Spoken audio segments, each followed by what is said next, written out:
मतलब जो लड़की सिर्फ प्राइवेसी के लिए परिवार से अलग होकर रहना चाहती है ना, उनकी हालात कुछ ऐसी ही हो जाती है। देखिएगा इस वीडियो को, फिर कमेंट करके जरूर बताना कि मैं सही कह रहा हूँ या गलत। मम्मी जी, दीदी ना आज बंटवारे के बाद पहली बार अपने घर आ रही है, जरूर कुछ ना कुछ मांगने आ रही होंगी। अरे आने दे, मैं कुछ नहीं देने वाली।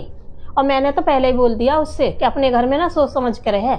अरे बंटवारे से ना इज्जत घटती है, बढ़ती नहीं है। मैं क्या करूं। आ गई।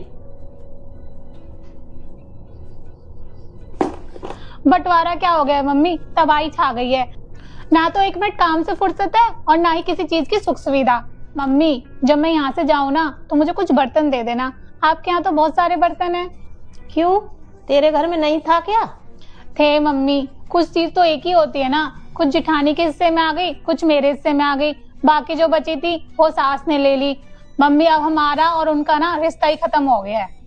अच्छा, रिश्ता नहीं रहा? रिश्ता नहीं रहा तो जिस घर में तू रह रही है वो घर भी तो उन्हीं का है, उस घर को भी उनको दे दे। और वो बेटा भी तो उन्हीं का है, उस बेटे को भी उनको दे दे। रह तू अकेली। मम्मी कैसे नफरत से बात कर रहे हो आप? जैसे तू अपनी सास के लिए बोल रही है ना, ऐसे ही मैं बोल रही हूँ।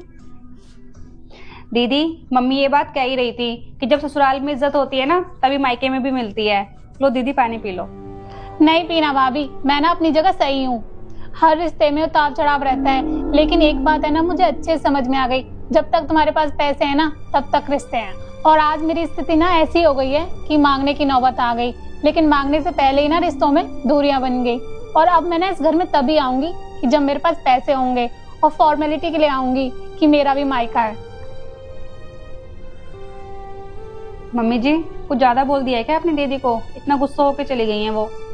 अरे जाने दे वो, जब इसको ना घर गृहस्थी का बोझ पड़ेगा ना, जब इसकी अकल ठिकाने आएगी। अरे बड़ा बंटवारा बंटवारा कर रही थी ना मेरी बेटी, ऐसी जिंदगी जीना चाहती थी, अब आएगी इसकी समझ में।